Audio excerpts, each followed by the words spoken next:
Hello everyone, today I wanted to talk with you about charging your Tesla in extreme situations. And by extreme I mean what a lot of people describe on the internet who is not really familiar with EV cars, when they basically saying like, oh, what's gonna happen when you're out of range of a supercharger, which is, by the way, becoming more and more difficult to find the spots when you're out of a range of a supercharger network.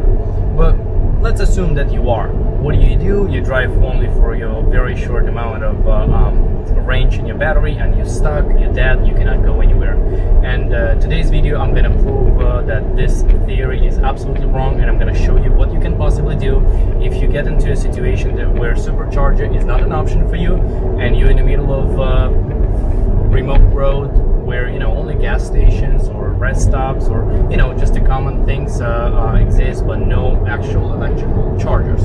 So I'm gonna show you what can you possibly do in those type of situations.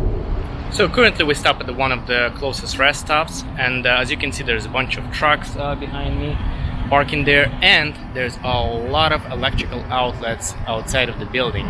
Even right now some of the truck drivers using one of them to make a coffee.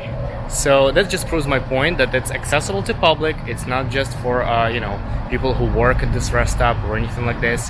It is made for people to actually charge their devices, or possibly in our scenario, in emergency case, charge your car. So this is just a standard 1450. No, this is not 1450. I apologize. This is a standard 110 outlet, which you find in any household in America. So that's not going to charge you much. It's only going to charge you about 4 to 5 miles per hour on the Model S. Not sure what's the numbers would be on the Model 3. So, but again, if you find yourself that you're running really low, you can stop and charge. Let me show you something else that I found here.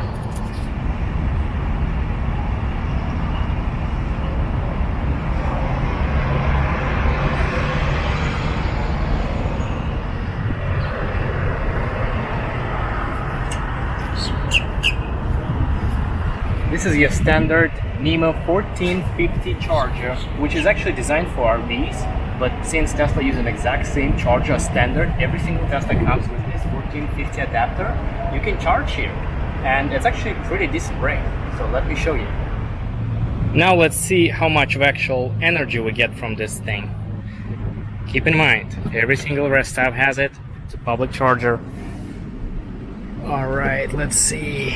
Anyway, what we get here is 21 mile per hour, 32 amps, and 245 volts. That's a lot. And now since I opened the door and AC is running, it's going a little bit down. I can show you. If I close it, it's gonna go up. And I'm gonna be hot for you guys just for a second, just to prove you my point. I turn off the AC and close the door, and it's immediately 23 miles an hour. So if you turn off everything, just park your car plugged in, that's roughly how much you're gonna get. Maybe even a little bit more, because right now is the screen working. So if you actually lock the car and walk away, maybe you can get up to like 25 miles an hour, which is, I think, extremely useful. If you park at the stop like this overnight, you can totally get from 0 to 100 while you sleep for like what, 8-10 hours. That's more than plenty. So even for a quick stop for an hour or two can certainly give you enough of mileage to get to the closest supercharger, or anything that you need to go and you were a little bit short of a charge. So there you go, have it. You will never gonna be stranded in a Tesla. Just have your charge on you and have a possible extension cord. If you wanna, if you're in a really desperate situation, you can charge from a standard outlet, which is only going to give you like 5 miles an hour. But still, if you're really stranded somewhere, in a very remote area, it still works, right? And if you plug it overnight, you wake up, you have like extra 50 miles. Hey, why not? And it's free, and it's very accessible. Every single building in the US will have an outlet outside. Every single commercial building, at least. So there you have it. I hope you enjoyed this, and please consider putting thumbs up if you like the video, and subscribe to my channel. I'm gonna try to put a lot of more testing videos for you guys, and let me know in your comments what else you would like to see.